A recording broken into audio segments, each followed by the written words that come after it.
Canal Supercrack Estrella presenta El Arca de Gabriel, Antártida y el fin del mundo. Siempre me emociona descubrir algo nuevo que no conocía antes. Otra curiosidad que me llamó mucho la atención y que confirma muchas cosas de las que hablo en mi canal. Allá vamos. Una extraña serie de noticias aparentemente vinculadas apareció recientemente sobre algo llamado el Arca de Gabriel.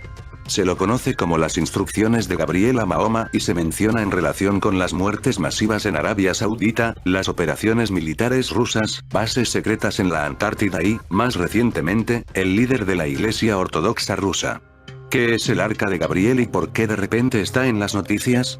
Si bien las referencias comprobadas sobre el Arca de Gabriel parecen ser inexistentes, hay un montón de infundados relatos sobre ella. La historia más popular es que el arcángel Gabriel, que muchos creen que le dijo a María que daría a luz a Jesús y le dictó el Corán al profeta Mahoma, también dio un arca a Mohamed para enterrarlo en un lugar de culto donde no sería removido hasta el fin del mundo. No es el mismo que el Arca de la Alianza, el cual es mencionado en la Biblia cristiana y el Corán. Los canales de las noticias y las redes sociales se hacen eco de un sorprendente descubrimiento durante las obras en el subsuelo de la gran mezquita de Masjid al-Haram, en la Meca, que estaría directamente relacionado con Mahoma. Se asegura que el gobierno saudí ha encontrado el Arca de Gabriel, un misterioso objeto que según la tradición musulmana el arcángel Gabriel entregó al profeta fundador del Islam.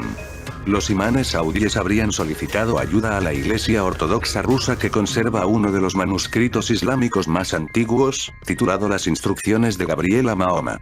Los servicios de inteligencia árabes no descartan que el presunto hallazgo forme parte de una operación de la inteligencia saudí para tender puentes con Rusia en un momento de máxima tensión entre ambos estados. El misterioso objeto habría sido encontrado el 12 de septiembre durante los polémicos trabajos de ampliación de la mezquita de Masjid al-Haram, la más importante de la ciudad de la Meca y el primer lugar santo del Islam, que desde 2014 lleva a cabo el gobierno saudí. El primer emplazamiento de la mezquita data del año 638 y en el centro de la misma se encuentra la Kaaba o cubo, considerado por el Islam la casa de Dios. En los últimos meses los trabajos de ampliación se han visto alterados por sendas catástrofes.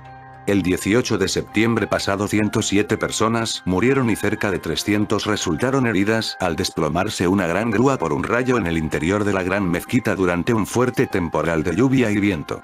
Apenas una semana después, en la ciudad de Mina cercana a la Gran Mezquita, se produjo una estampida durante la Hajj o Gran Peregrinación anual en la que murieron aplastados 717 peregrinos y cerca de 1 millar resultaron heridos, según las cifras oficiales. Ambos accidentes han sido relacionados con el descubrimiento en un túnel excavado para cimentar el subsuelo de la mezquita, de un misterioso objeto que fue identificado como el Arca de Gabriel.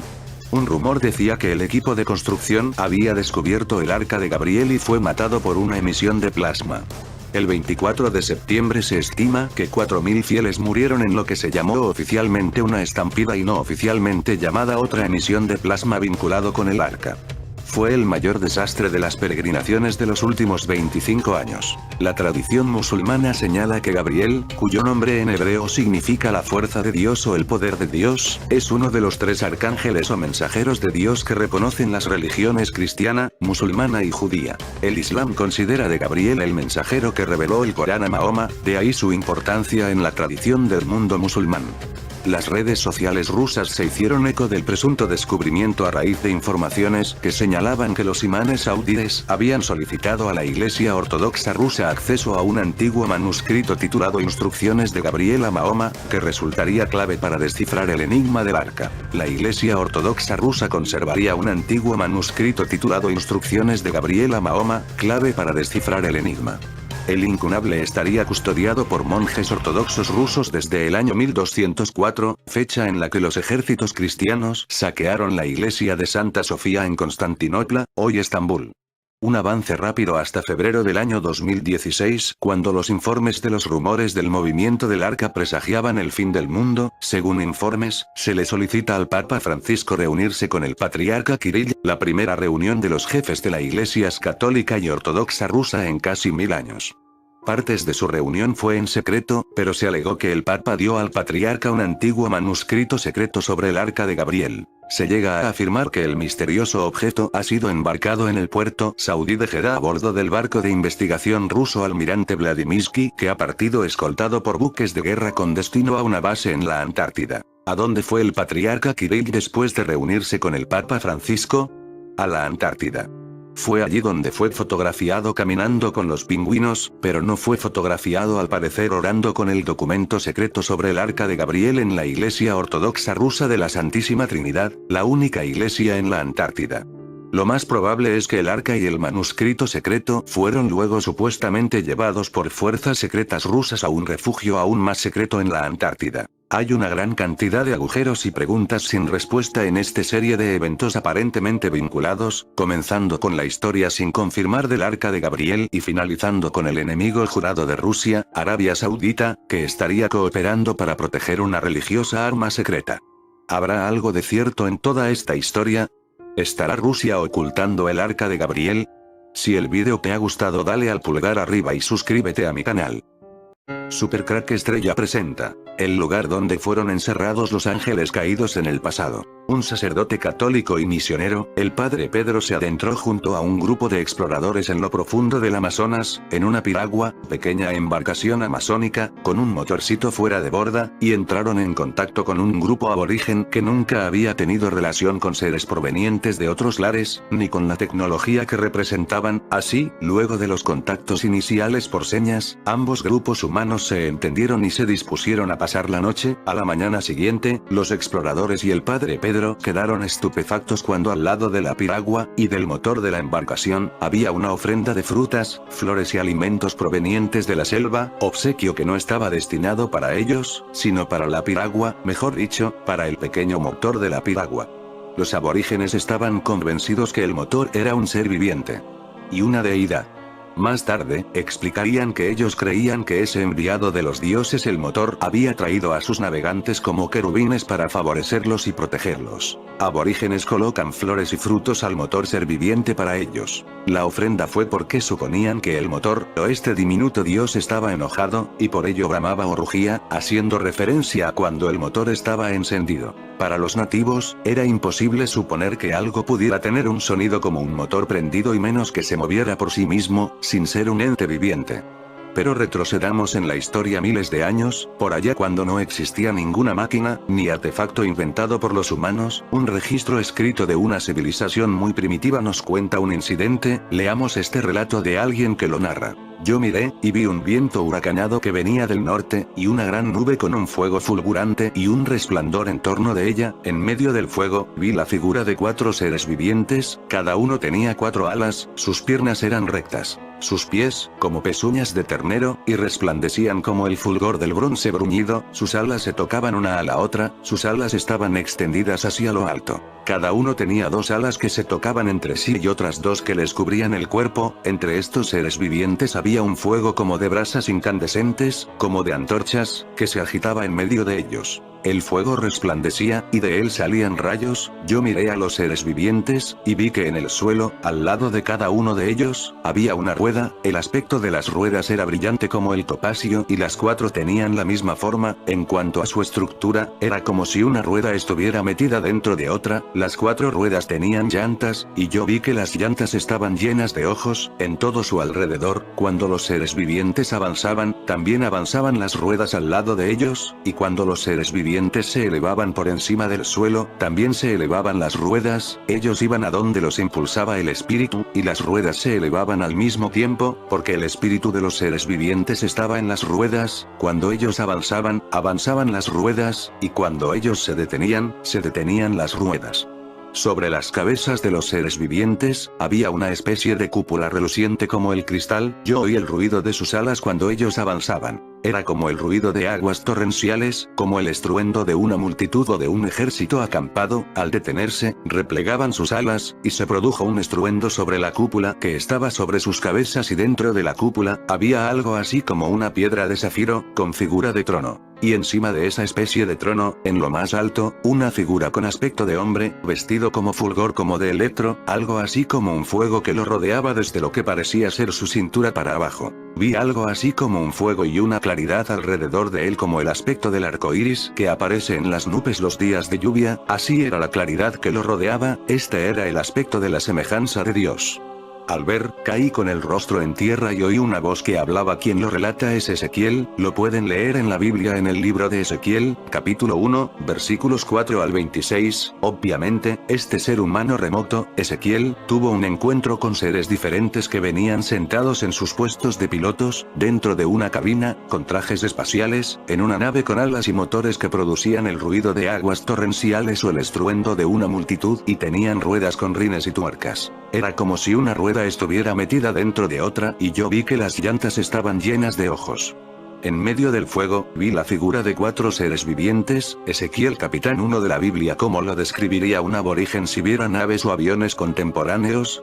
Al igual que los aborígenes amazónicos que cuenta el padre Pedro, Ezequiel no podía comprender que los únicos seres vivientes eran quienes estaban en las naves y no estas máquinas voladoras con alas y motores. Cada uno tenía 2 alas que se tocaban entre sí y otras 2 que les cubrían el cuerpo. Para Ezequiel, los seres diferentes y sus naves, todos eran seres vivos y dioses. El jefe del escuadrón aéreo o espacial y que habla con él, es comprensible que lo tildará de Dios, Señor, Jehová, Todopoderoso, Omnipotente, Ser Supremo, Poder Celestial, u otros nombres que en la Biblia, o en cualquiera de los libros sagrados de otras culturas o religiones, describen en sus escritos. Asimismo, los otros seres vivientes quienes acompañan a Dios, son de acuerdo a estos seres bíblicos querubines, serafines, ángeles, arcángeles, seres alados, gigantes, nefilines, entre otros nombres para definir a los seres diferentes del ser humano. Si Ezequiel hubiera visto un astronauta, ¿acaso no sería Dios para su comprensión? ¿No lo describiría vestido como el fulgor del electro y sentado en un trono debajo de su cúpula reluciente como el cristal? Estas historias las traemos a colación porque debemos decir con todo respeto que los libros sagrados de distintas religiones, entre ellos la Biblia, son compilaciones de narraciones escritas por seres humanos que refirieron lo que vieron pero acorde a los conocimientos que tenían para su era. Sin embargo, ¿hablaron realmente con el Creador? ¿O con seres diferentes que contaban con un mayor conocimiento y una tecnología superior?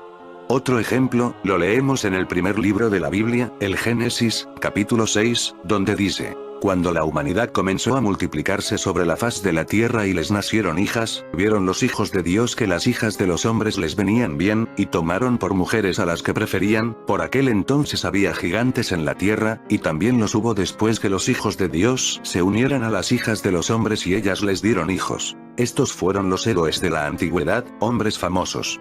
¿Quiénes eran estos hijos de Dios que tuvieron hijos con las hijas de los hombres que fueron famosos como Sansón? ¿Eran dioses, o ángeles? ¿O seres diferentes de otras civilizaciones o culturas más avanzadas? En el libro de Deuteronomio, capítulo 23, versículos 13 al 15 se lee lo que señala un enviado de Dios. Tendrás, asimismo, un lugar fuera del campamento para hacer allí tus necesidades, y cuando salgas afuera para hacer tus necesidades, cavarás un hoyo y luego lo volverás a tapar para cubrir tus excrementos, porque el Señor, tu Dios, recorrerá el campamento para protegerte y para poner a tus enemigos en tus manos. Es claro que para este ser diferente le importaba que los humanos no lo contaminaran con sus enfermedades, y le enseña una perspectiva de salud que, para ese entonces los humanos, de esa época y cultura, no lo practicaban. En el libro de Éxodo, Moisés habla con Jehová o Dios, y este ser diferente le dice que pinten una marca con sangre en las puertas de las casas de los judíos porque la sangre será vuestra señal en las casas donde moráis. Cuando yo vea la sangre pasaré de largo ante vosotros, y no habrá entre vosotros plaga exterminadora. Cuando yo hiera el país de Egipto, durante 7 días comeréis ácimos, ya desde el primer día quitaréis de vuestras casas la levadura. Todo el que desde el día primero hasta el día 7º coma pan, ese tal será exterminado de en medio de Israel. Todo aquel que coma algo fermentado, sea forastero o natural del país, será exterminado. El libro de Éxodo continúa detallando: se puso en marcha el ángel de Dios que iba al frente del ejército de Israel, y pasó a retaguardia. También la columna de nube de delante se desplazó de allí y se colocó detrás poniéndose entre el campamento de los egipcios y el campamento de los israelitas. La nube era tenebrosa. Moisés extendió su mano sobre el mar, y Dios hizo soplar durante toda la noche un fuerte viento del este que secó el mar, y se dividieron las aguas. Los israelitas entraron en medio del mar mientras que las aguas formaban muralla a derecha e izquierda. Los egipcios se lanzaron en su persecución, entrando tras ellos, en medio del mar, todos los caballos del faraón, y los carros con sus guerreros. Llegada la vigilia matutina, miró Dios desde la columna de fuego y humo hacia el ejército de los egipcios, y sembró la confusión en el ejército egipcio. Trastornó las ruedas de sus carros, que no podían avanzar sino con gran dificultad. Y exclamaron los egipcios: huyamos ante Israel, porque Dios pelea por ellos contra los egipcios. Preguntémonos, ¿una conciencia o presencia universal o Dios mandaría a un ángel o vendría en una nube tenebrosa y haría una guerra química de aniquilación? Todo aquel que coma algo fermentado, sea forastero o natural del país, será exterminado. Esto no tiene sentido, pero sí que representantes de una civilización más avanzada usó sus armas para favorecer a un pueblo en contra de otra cultura que lo esclavizaba. Igual ocurre con Sodoma y Gomorra. Entonces el Señor hizo llover sobre Sodoma y Gomorra azufre y fuego y arrasó aquellas ciudades, y toda la redonda con todos los habitantes de las ciudades y la vegetación del suelo. ¿Qué fue esto? ¿Ataques atómicos del Señor? El episodio del diluvio nos muestra a un ser diferente, no humano y genocida cuando le dice a Noé: he decidido acabar con todos los seres vivos, porque la tierra está llena de violencias por culpa de ellos, por eso, he aquí que voy a exterminarlos de la tierra.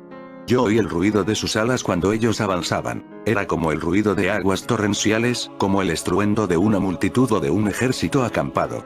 Al detenerse, replegaban sus alas. Ezequiel capítulo 1. Asimismo, otro aparte extraño de la Biblia es el que se menciona en el libro de Éxodo, capítulo 25, donde se explica detalladamente cómo construir un artefacto de comunicaciones, el Arca de la Alianza, donde Dios le dice a Moisés: te comunicaré todo lo que haya de ordenarte para los israelitas. Por cierto, este aparato es impresionante porque además de que Dios habla a distancia por este receptor, es a su vez muy peligroso. Aparentemente transmitía radiaciones mortales. El lugar donde fueron encerrados los ángeles caídos, fue en el pasado. El pozo del abismo no sería más que un agujero negro producido por una máquina del tiempo. El lugar donde fueron encerrados entonces sería el pasado, al principio de los tiempos de la creación, cuando la tierra aún no contenía vida humana. Mensaje Ángeles Caídos dice así: estamos viajando en el tiempo hacia nuestro origen. Ciertamente de los ángeles dice: el que hace a sus ángeles espíritus, y a sus ministros llama de fuego. Los seres angelicales fueron creados por Dios, los cuales a su vez son criaturas espirituales, son espíritus. ¿Podría ser entonces que estos espíritus encarcelados son ángeles caídos encarcelados?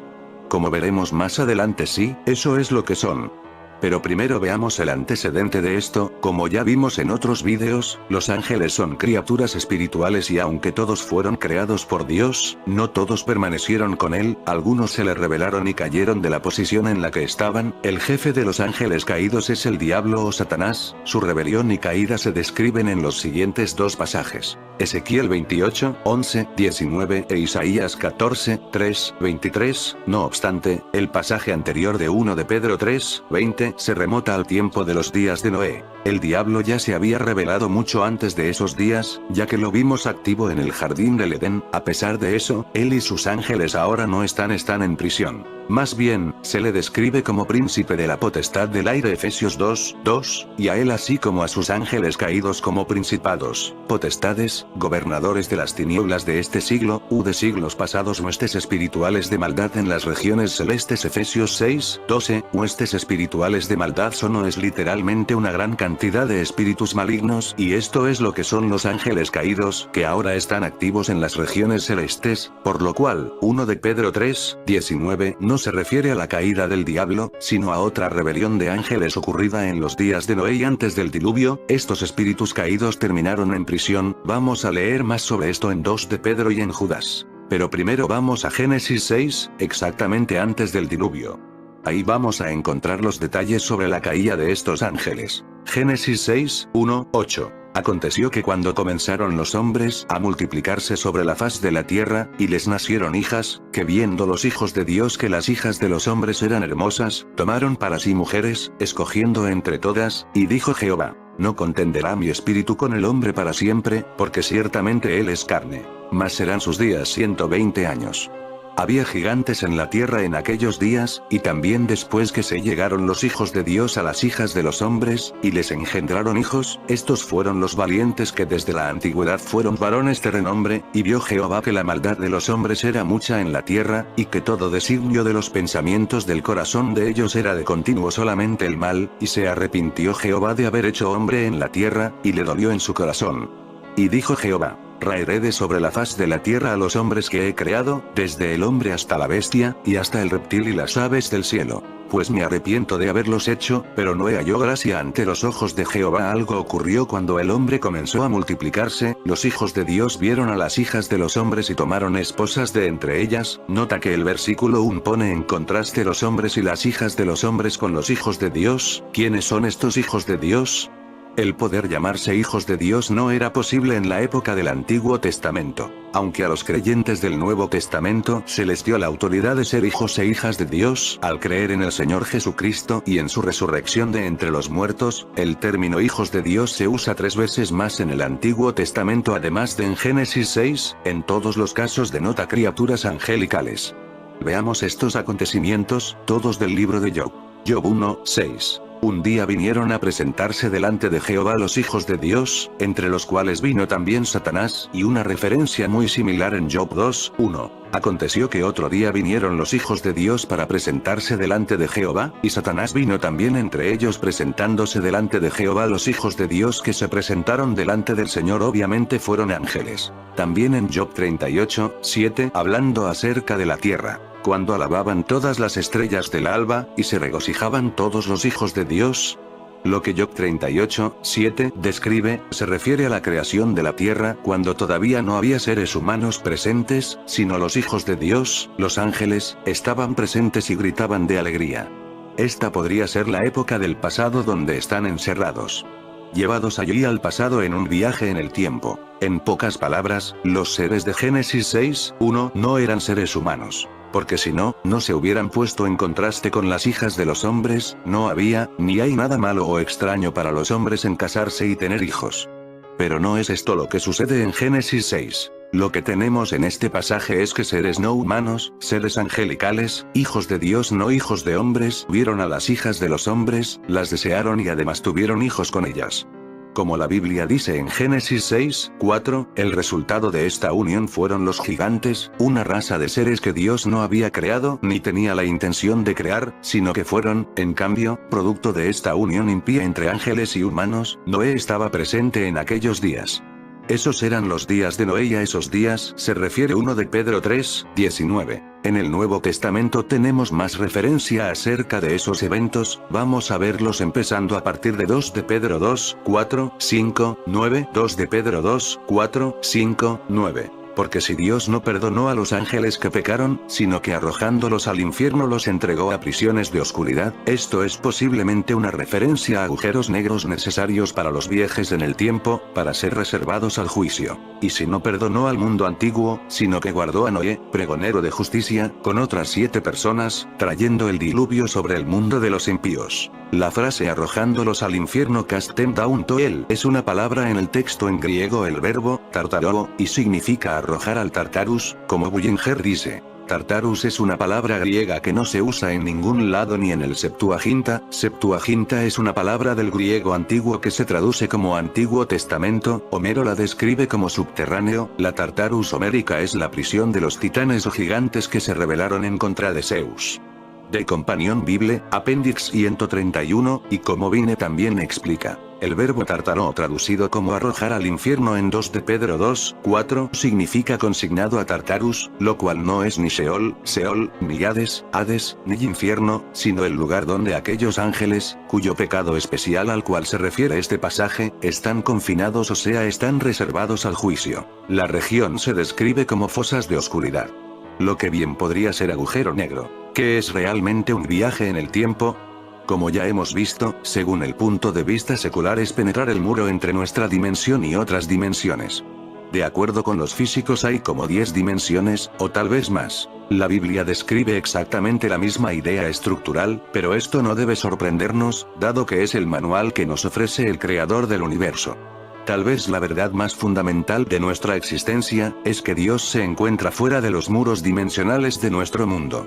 Está más allá del largo, ancho, alto, tiempo, o cualquier otra dimensión que los matemáticos o científicos puedan descubrir, ya que hizo todas las dimensiones, es el creador y puede viajar a través de ellas libremente. Si el viajar en el tiempo, es como crear una especie de túnel entre dimensiones paralelas, entonces, si se cuenta con el poder suficiente, es posible dar un salto en el tiempo. Dios sí tiene ese poder, asimismo se encuentra más allá de lo que se conoce como línea del tiempo, mientras que nosotros estamos, o sobre la línea, o dentro de ella. Dios está afuera y declara con claridad que puede ver cualquier parte del tiempo, conforme le plazca. Acordaos de las cosas pasadas desde los tiempos antiguos. Porque yo soy Dios, y no hay otro Dios, y nada hay semejante a mí, que anuncio lo por venir desde el principio, y desde la antigüedad lo que aún no era hecho. ¿Qué digo? Mi consejo permanecerá, y haré todo lo que quiero. Isaías 46, 9, 10.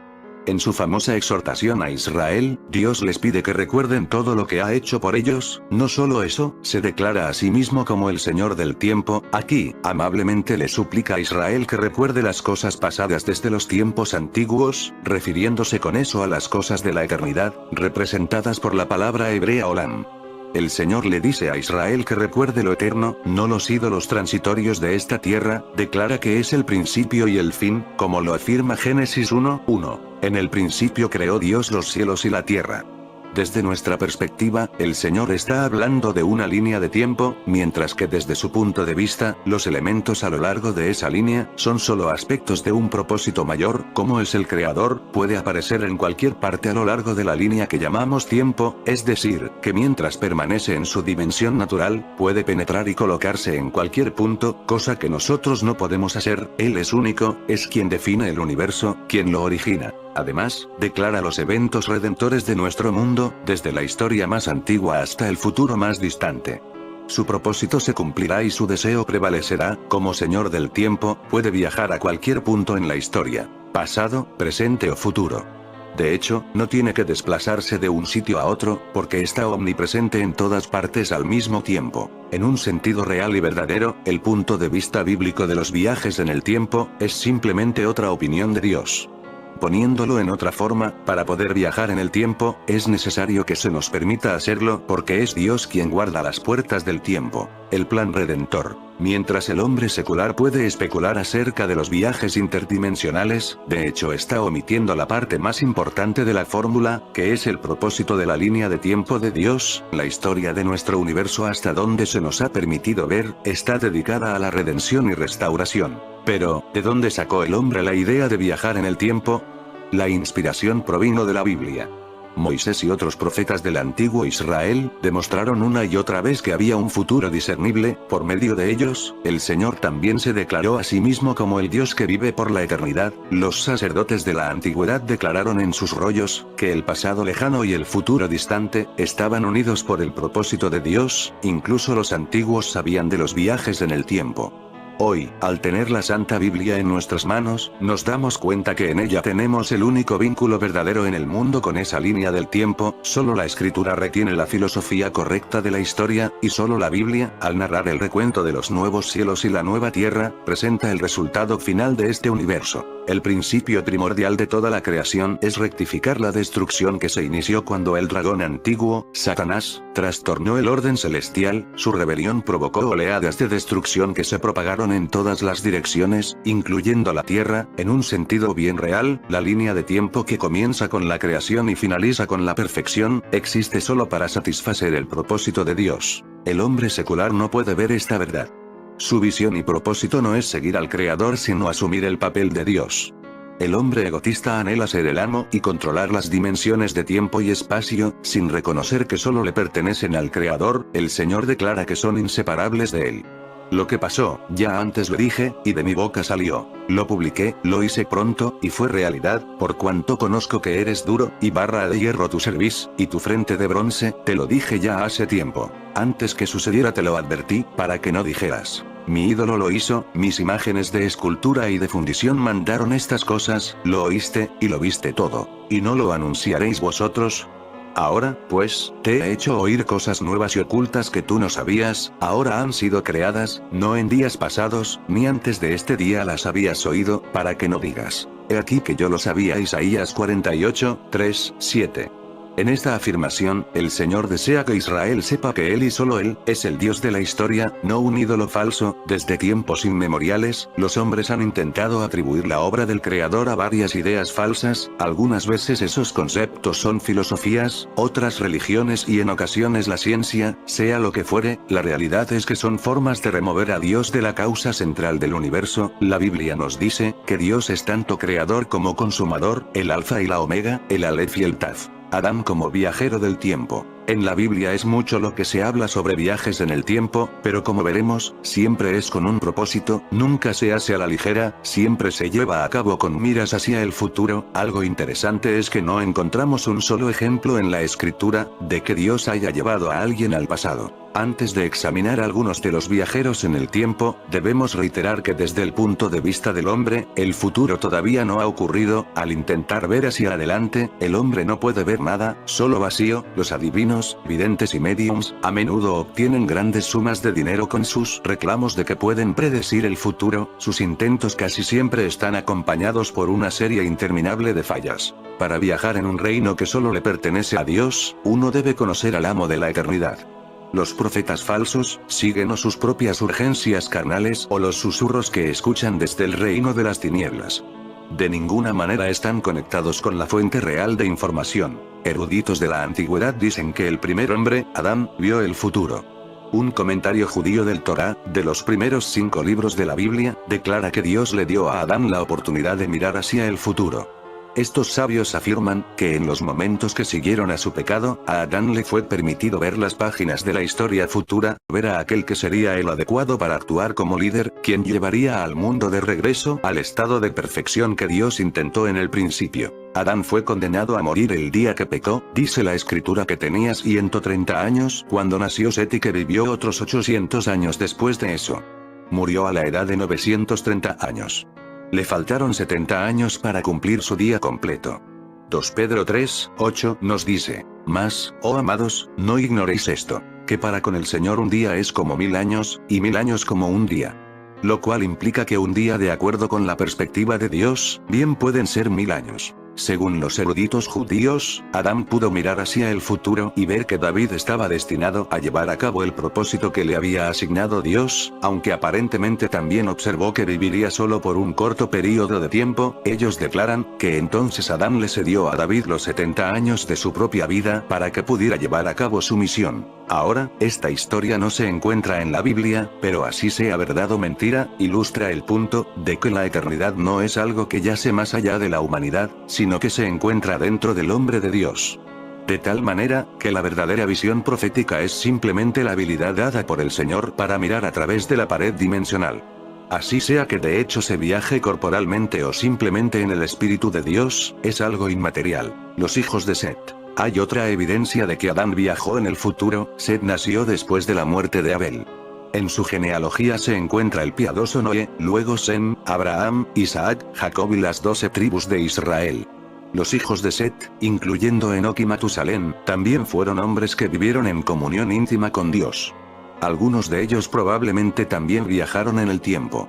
Cuando uno mira retrospectivamente a la forma como vivieron sus vidas, la conclusión es ineludible. Refiriéndose a los hijos de Set, el historiador judío Flavio Josefo escribió, fueron también los inventores de esa especie particular de sabiduría relativa a los cuerpos celestes y su orden. En otras palabras, estos hombres primitivos eran astrónomos y matemáticos. Tenemos evidencia contemporánea de esta verdad en la Gran Pirámide, respecto a la cual matemáticos teóricos han declarado que refleja el conocimiento de nuestro sistema solar y la física de nuestro planeta. Pero, ¿construyeron los hijos de Set la pirámide? Josefo afirma que sí, dice en su obra Antigüedades de los Judíos, libro 1, capítulo 2, parágrafo 3. y para que sus invenciones no se perdieran antes de ser ampliamente difundidas, como según la predicción de Adán todas las cosas serían destruidas primero por el fuego y luego por la violencia de una gran cantidad de agua, construyeron 2 columnas, una de ladrillos y otra de piedra, e inscribieron en ellas sus invenciones. Si la de ladrillos era derribada por la inundación, quedaría la de piedra para exhibir al mundo sus descubrimientos, y le informaría que había otra columna de ladrillos. Hasta el día de hoy han quedado en la tierra de Siria de Egipto.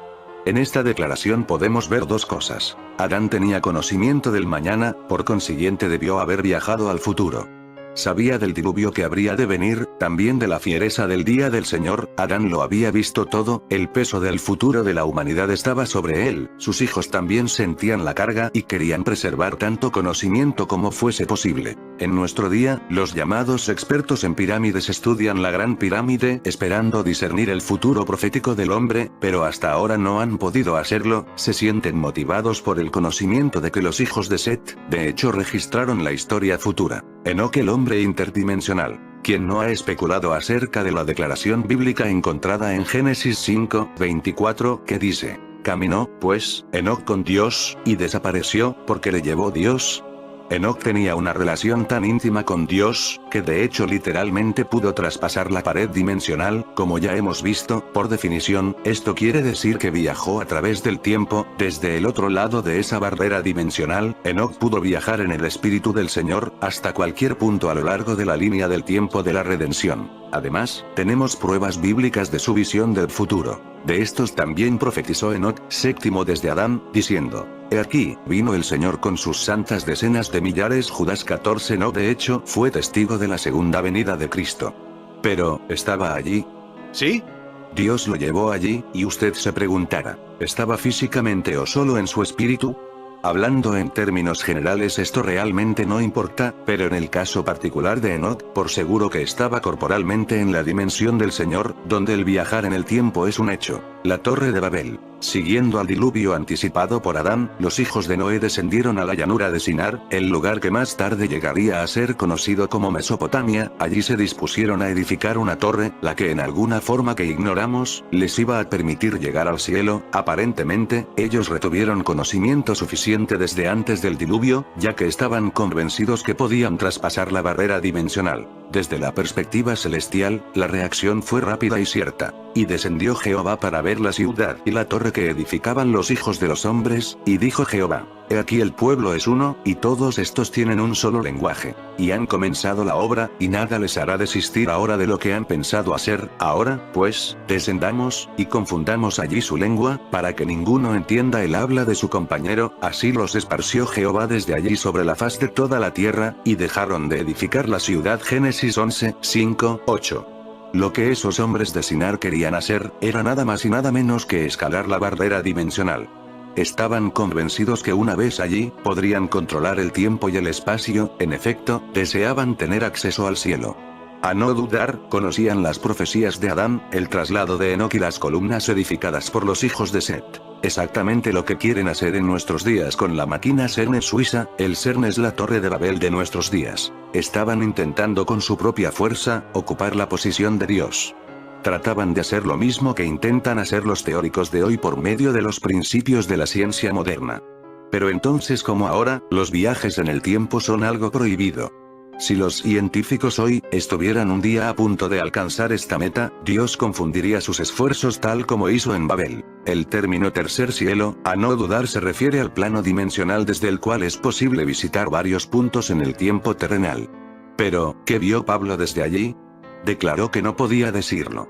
Probablemente vio porciones del futuro que el Señor no desea que sean del conocimiento común. Sabemos que visitó el futuro, porque sus epístolas narran acontecimientos futuros. En sus epístolas a los Corintios, Tesalonicenses y a Timoteo, Pablo habla con autoridad de eventos futuros, describiendo la disipación doctrinal que prevalecerá en los últimos días.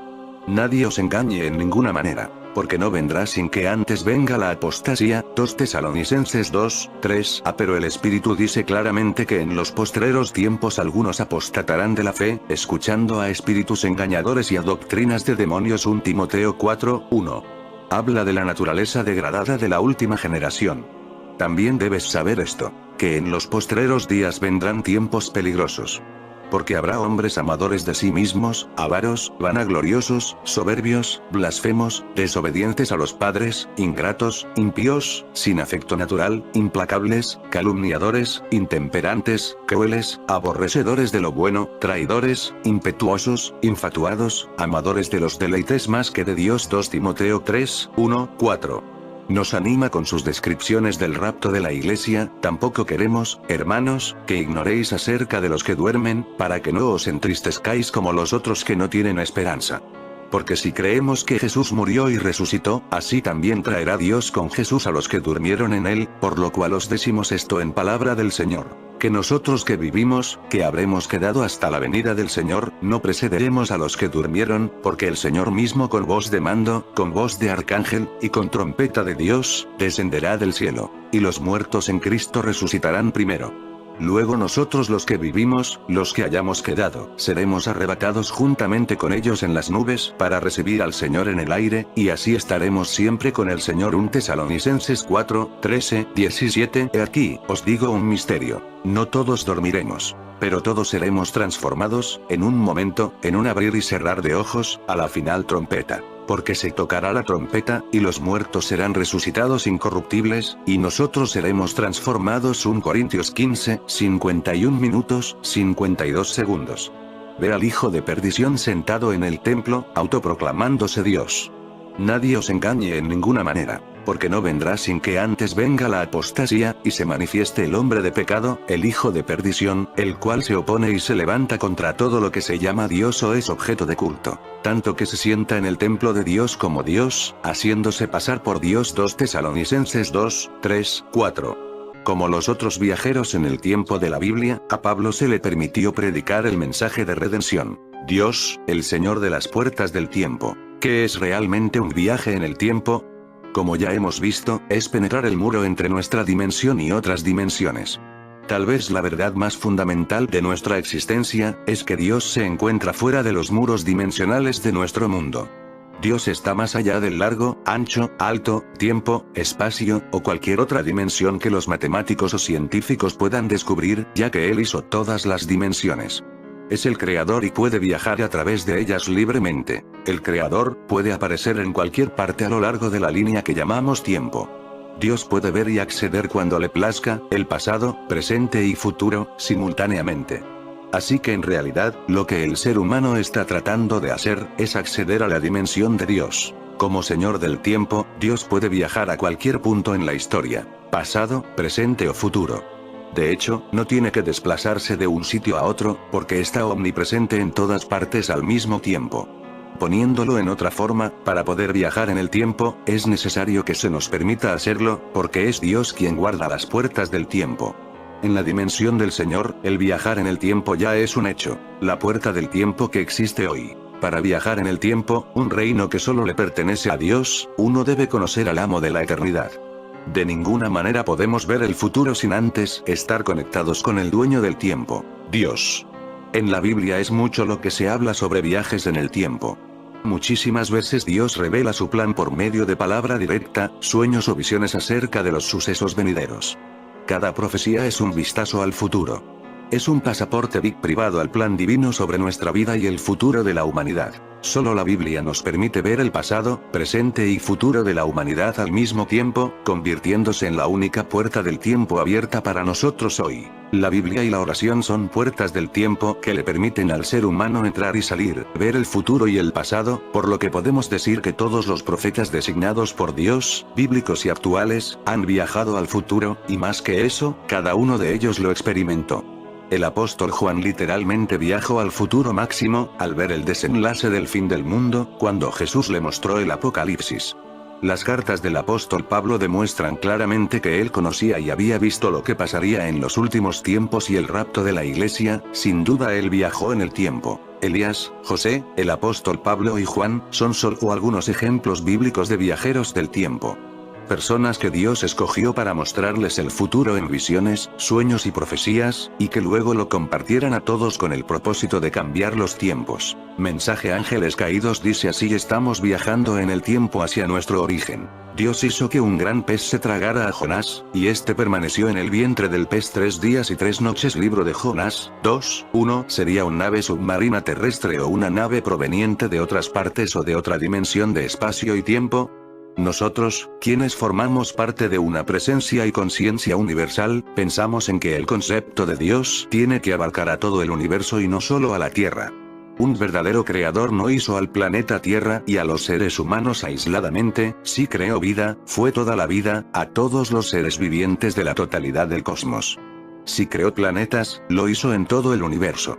Deben existir infinitos planetas e infinitas formas de vidas, y en cada planeta y en cada forma de vida existe una conexión con una conciencia universal, la conciencia de Dios. El Creador, por definición, tiene que estar en todas las partes porque es omnipresente. Por ello, nosotros no hablamos de Dios sino de la presencia, porque esta conciencia universal se encuentra presente en todas partes, por una sola razón, porque cada parte, cada átomo, cada molécula, cada célula, forma parte de la presencia.